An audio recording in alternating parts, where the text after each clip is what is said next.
1982-1983 के बाद पहली बार किसी सीज़न में एक टीम ने दूसरी टीम को एल क्लासिको में लगातार 4 बार हराया है। हाँ, एक सीज़न की बात कर रहा हूँ, क्योंकि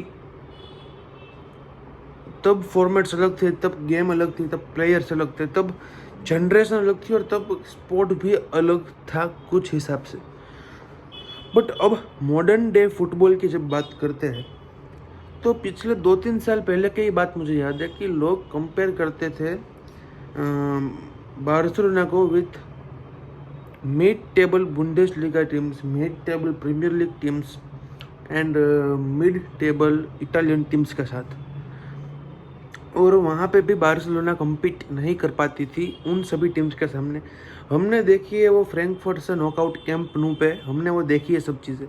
हमने वो बुंदेसलीगा की टीम्स के सामने नॉकआउट होते हुए देखा है। हमने बायर्न म्यूनिख के सामने 3-0 की लॉस 2 बार एक ही सीजन में होते हुए देखी, 8-2 की लॉस। और ये सब होने के बाद एवरीबडी वो सेइंग कि भाई Barcelona is a rigid club, a team that only follows tiki-taka football, only follows their tradition. They don't want to be participated with all other teams in the modern football.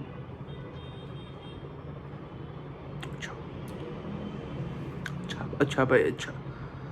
अब जाकर देख लीजिए कि भाई Europe में सबसे ज़्यादा गोल किसने मारे हैं, यूरोप की बेस्ट अटैकिंग टीम कौन सी है।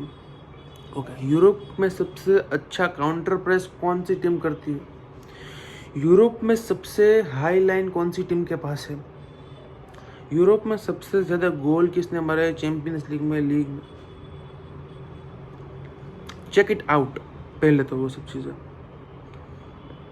तब जाकर हम देखते हैं कि मॉडर्न फुटबॉल और बाकी सब क्योंकि लोगों ने ये बना लिया था 2-3 साल पहले कि भाई बार्सिलोना अब खत्म है, बार्सिलोना इस टूट अब उसके आगे कुछ होने ही नहीं वाला है।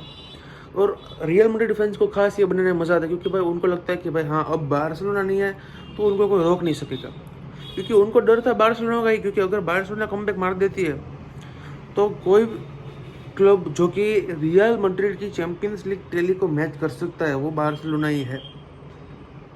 चैंपियंस लीग टैली की बात कर रहा हूँ, ला लीगा टैली की नहीं। ला लीगा टैली तो मारनी ही है हमें, बट चैंपियंस लीग टैली कोई मैच कर सकता है। और मुझे पता है कि भाई हमने को 10 साल में कोई चैंपियंस लीग नहीं जीता है। मुझे पता है कि इस सीज़न हम बहुत करीब थे, सिर्फ 40 सेकंड हुए थे चैंपियंस लीग फाइनल खेलने से against PSG, and it would be a great final to be participated to watch, but नहीं हो पाया।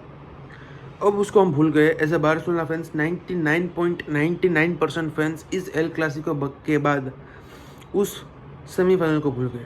अब बात करते हैं इस एल क्लासिको की। हाइप बहुत ज़्यादा थी, GXR से फैन कोड पर ट्रांसफ़र हो गया था पैसे देकर। अब आपको मैच देखनी थी, आप थर्ड पार्टी वेबसाइट में देख सकते हो, पर that is on your choice. अब बात ऐसी आ गई है कि पैसे आपने दे दिए हैं और मैच तो आपको देखनी पड़ेगी। और हाइप फुल क्रिएट हो गई थी इंडिया में ही नहीं, पूरे दुनिया भर में, क्योंकि ये ला लीगा डिसाइडर मैच था।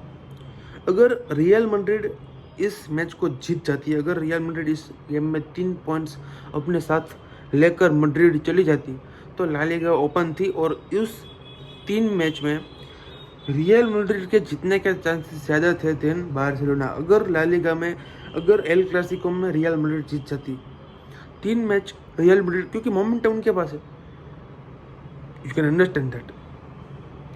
और टूटी फूटी हमारी टीम बेचारी 40 सेकंड हो गए थी फाइनल खेलने से, वहाँ पे गोल खा कर आई, एक्स्ट्रा टाइम में गोल खा कर आई। और वहीं पे आपके पास कॉन्फिडेंस डाउन, आपका सेल्फ एस्टीम है, और फटीग ऑब्वियसली 120 मिनट खेल कर आ रहे हो, और वही टीम को आपने उतारा है 2 दिन 3 दिन बाद फिर से मैच खेलने के लिए at a very high level. Inter Milan के बाद कंटिन्यूसली आप रियल मैड्रिड को खेल रहे हो, तो stakes were very high and so was your performance. कह सकते हो कि भाई इतना खराब एलिमिनेशन के बाद आप मैच स्टार्ट करते हो और आप 2-0 डाउन हो जाते हो रियल मैड्रिड के सामने। किलियन एम्बाप्पे का ब्रेस आपको पेनल्टी, जो कि मेरे हिसाब से ऑफसाइड थी नहीं थी, उसके बारे में बाद में बात करेंगे। और second goal, that was obviously a goal. 2 goal खाने के बाद भी अगर आपकी टीम इस तरह से मैच जीत जाती है, इस तरह से रेमोंटाडा कंप्लीट कर सकती है, इस तरह से अगर आपकी टीम कमबैक कर सकती है, तो आपकी टीम कुछ भी कर सकती है। इंटर मिलान के सामने लक लक एक बड़ा फैक्टर है। इंटर मिलान के सामने लक इंटर मिलान की तरफ था। हमने 3 गोल मार दिया, बट उन्होंने 3 ग्रीन कर दिया, 4-3, मतलब कि ऑब्वियसली कोई भी टीम जीत सकती थी। अगर बार्सिलोना जीत जाती तो उसमें कोई कंप्लेन ना होती, और अगर इंटर मिलान जीत गई है तो उसमें भी कोई कंप्लेन नहीं, क्योंकि बहुत teams were deserving to win. जिसके फैक्टर में लक होता है, उसके फैक्टर में ज़्यादा चांसेस होते हैं जीतने के लिए, मेहनत भी लगती है। तो रियल मैड्रिड के सामने आपने 4-3 से विन ले ली है। किलियन एम्बापे की हैट्रिक, फर्स्ट पर्सन जो एज ए विजिटर बार्सिलोना के स्टेडियम में आता है और 2 हैट्रिक लगा कर चले जाता है। ऐसा रोनाल्डो R9 ने भी नहीं किया है, ऐसा क्रिस्टियानो रोनाल्डो ने भी नहीं किया है, ऐसा डेविड बेकहम ने भी नहीं किया है, ऐसा किसी माइकल लाल ने नहीं किया है। ये बच्चा, ये टर्टल, ये कछुआ ऐसा कर कर चला गया है। कोई बात नहीं, बेचारा बच्चा है, एंड डिजर्विंगली उसने हैट्रिक मारी है। And he is always too good against Barcelona as an individual. जब PSG के साथ आया था यहाँ पे खेलने के लिए लास्ट सीज़न, चैम्पियंस लीग का सेकंड लेग, तभी भी वो बंदा अच्छा खेला था। तो मुझे लगता है कि भाई किलियन एम्बापे के लिए शाउट आउट है, ही प्लेड वेल। और एक अच्छा और खिलाड़ी था जो कि था फेडे वाल्वर्डे, उसने अपनी नी को दाव में लगा दिया था इस मैच को खेलने के लिए। That shows the respect he have for the real Madrid team, the fans, the coach, and for every person included in the club. और एक और पर्सन का मैं नाम लूँगा जिसने 4 गोल भले ही खाए हैं, बट डिजर्विंगली अच्छा परफॉर्मेंस दिया था, और वो था कोर्तुआ। वो हर मैच में बेचारा परफॉर्मेंस अच्छा देता है, 6 फुटिया बंदा। And I like the way Courtois is playing, I like the way he is in the real Madrid team, और उसका कॉन्ट्रैक्ट रिन्यूअल भी होगा, जो कि अच्छी बात है। अब कार्लो एंसेलोटी जितना भी अच्छा मैनेजर हो, he is one of the best manager in the history of football, he is the best manager in the history of real Madrid. ये हम सबको पता है और इनके फैंस को भी पता है। बट अब टाटा बाय बाय कहने का समय आ चुका है, क्योंकि भाई एक चीज़ का टाइम होता है। पेप ग्वार्डियोला का एरा कितना भी अच्छा हो, उसका एक टाइम होता है। अगर वो आप बार्सिलोना की भी बात कीजिए, अगर वो आप मैनचेस्टर सिटी की भी बात कीजिए, उस टाइम से ज़्यादा पीरियड अगर आप खींचते हो तो फिर वो फेड होने लगता है, और जो कि आपके सीज़न के लिए अच्छा नहीं है, आपकी टीम के लिए अच्छा नहीं है, आपके क्लब के लिए अच्छा नहीं है। तो आई थिंक यहाँ पे बस इतना ही होना था, आगे कुछ नहीं होना था। कार्लो एंसेलोटी भाई साहब अब चले जाएंगे ब्राज़ील की तरफ, आई डोंट नो, सऊदी अरेबिया भी जा सकते हैं। बट अब आते हैं xabi alonso।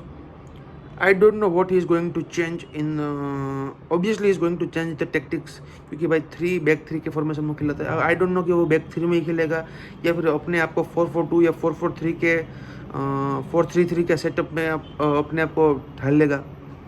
But real Madrid deserves मोर, और उनके अगर रियल मैड्रिड को xabi alonso की ट्रांसफ़र नहीं मिली, उसका वो 2 ट्रांसफ़र लिस्ट, 3 बंदे का ट्रांसफ़र लिस्ट लेकर आएगा, वो रिक्रूटमेंट लिस्ट लेकर आएगा, उसको वो प्लेयर्स नहीं मिले, तो xabi alonso आए या उसके पापा जी आए या उसके दादाजी आए या उसके परदादा जी आए, कुछ ना होने वाला, nothing is going to happen. But अगर ट्रांसफ़र लिस्ट पे आप अगर उनको कोई सुबी मैंडी या फिर कोई अच्छा मिडफील्डर ला के देते हो, जो कि आपको बॉल प्लेइंग मिडफील्डर हो, deep line play making midfielder हो, या फिर जो कि ऑन द बॉल अच्छा हो, क्योंकि भाई Fede Valverde is a box to box midfielder and so is Jude Bellingham मेरे हिसाब से। I could be wrong, but I think Enzo Fernandez जैसा मिडफील्डर अगर रियल मैड्रिड के पास आ जाता है, एंजो फर्नांडिस या फिर मैकलिस्टर टाइप कोई मिडफील्डर अगर उनके पास आ जाता है, तो उनको चांदी मिलने वाली है। ट्रेंट एलेक्जेंडर आर्नोल्ड आ रहा है, तो ऑन द बॉल उस तरफ तो फ्लैंक अच्छा हो जाएगा। आर्डा गुलर के साथ आप कंबाइन कर सकते हो उसको, बट आर्डा गुलर की गेम भी कल अच्छी नहीं थी मेरे हिसाब से। On the ball he was not too good, press बंदे कर रहे थे तो वो बैक पास कर रहा था, कोई रिस्क नहीं ले रहा था, कोई भी प्लेयर रिस्क नहीं ले रहा था, और उसी चीज़ के कारण चौथा गोल भी रियल मैड्रिड खाती है। तो भाई प्रॉब्लम्स है, प्रॉब्लम्स हर टीम को आते हैं। बार्सिलोना के भी एक एरा में प्रॉब्लम्स थी, but that are to be repaired, that are to be cured. तो हाँ भाई, ला लीगा 99.9% ख़त्म हो चुकी है मेरे हिसाब से। अब मेरे कल ही होगा जो बार्सिलोना को इस ट्रॉफी के ऊपर अपना कब्जा जमाने से रोक पाएगा। मुझे नहीं लगता ऐसा कुछ होगा। स्पेनियोल के सामने विन लेगी हमारी टीम, और वहाँ पे शायद हम ला लीगा जीत सकते हैं। 2 points are needed in 3 games. 2 points तो हम पहले मैच में शायद से 1 पॉइंट नहीं पर 3 पॉइंट्स लेने का पूरा प्रयास करेंगे। वीडियो लेट था, उसके लिए माफ़ी चाहता हूँ, बट हाँ अब रेगुलर वीडियो डालूंगा। मिलते हैं नेक्स्ट वीडियो में, तब तक के लिए टेक केयर।